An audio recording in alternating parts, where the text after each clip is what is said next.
I will be reviewing some of my older videos. Now, believe it or not, I was actually pumping out fitness content back in 2016 and 17. And this little series, which I want to do today, is reviewing these videos, which I made back in the day, discussing the top 5 exercises you should be doing for each muscle group. I actually went through them the other day and I realized that there's quite a few things which I don't really agree with so much anymore. So let's start off with chest, shall we?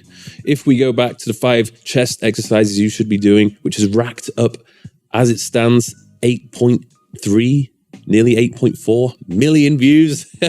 Oh my God.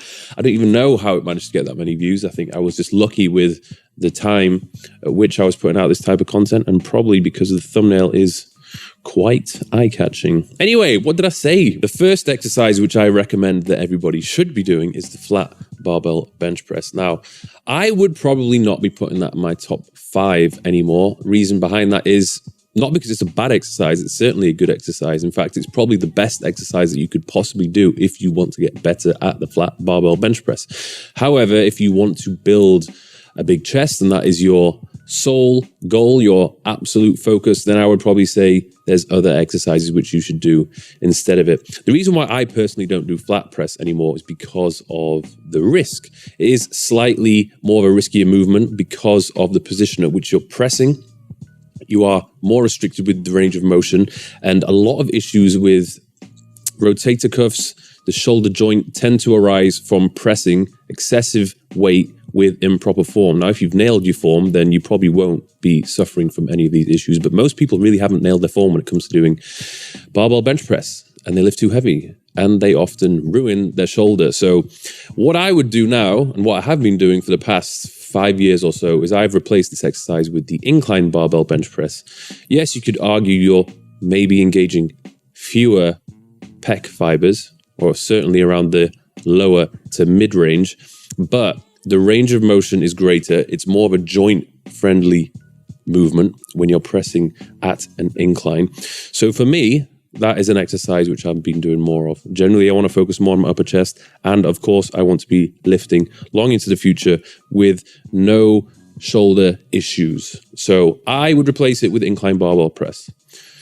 The next one I have suggested is the incline dumbbell press. Now, I would probably still agree with this, not necessarily solely the incline press, but any kind of dumbbell press from flat all the way up to about 45 degrees. I think this is an essential exercise for you to have in your list, just because it's an exercise you can do anywhere. You not only work the muscle fibers, but also stabilizing muscles as well. And you can vary up the positioning of the incline so you can target a lot of the fibers from the upper to the mid or even lower range. So we're going to keep that in the top 5. The next exercise which I have on the list is the incline cable fly. Now, I'd 100% keep a cable fly variation in this top 5 list, but I probably wouldn't set myself up like that anymore. I haven't done that one for a very long time. I would just use a seated upright bench and position myself a little bit further away from the cable station itself. And I'd also vary between using the cable station where the cables are close together and the one where the cables are far apart, just so you can alternate the resistance at different points in the strength curve.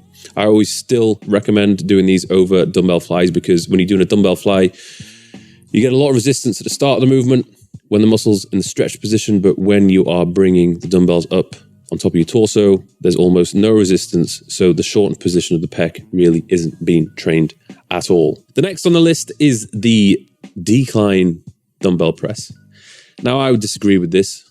I wouldn't put it in my top 5. In fact, I probably wouldn't even put it in my top 10 anymore. First of all, because it's just a really awkward exercise to perform, particularly if you're doing it by yourself.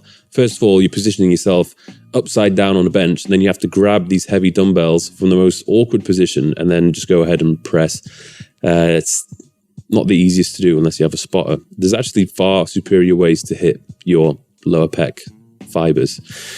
I would suggest replacing it with a machine. In fact, I'm surprised that I didn't even include any kind of machine pressing in this video. Maybe because it was 6 years ago and the pressing machines are just not as good as they are today. Today, there is an endless amount of pressing machines available, particularly if you live in big cities with an abundance of gyms available. Out here in Dubai, there's an outrageous selection of pressing machines. And the advantage of pressing machines is the risk of injury when picking the weights up in the first place is reduced. And second of all, if you're training by yourself, you can really go to failure and not have to worry about the weights falling on your face. And you can even take advantage of doing these rest pause sets, which are really good to do. So I would replace the dumbbell bench press with any kind of pressing machine. Which machine you would go for is completely dependent upon what section of your pecs you want to try and hit. But I would suggest some form of decline focused press machine to make the most of going really heavy pressing at that angle.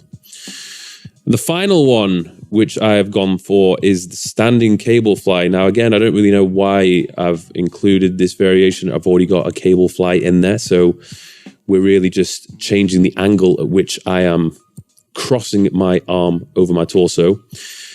I guess what I was trying to suggest with this one is doing this variation, you hit more of your lower pec fibers. But I really just don't enjoy doing any kind of standing cable fly because there's a lot of stabilizing required. And when you get to the point where you really are lifting quite a lot of weight, it's quite hard to keep your torso fixed in position. And then you end up moving about a bit and cheating just to move the cables towards each other. So I would replace this with a pec deck or any kind of pec fly machine if there's any good ones, but can't go wrong with a solid pec deck machine. So that is currently my top 5 go-to exercises which I would recommend and what I'm doing in 2023.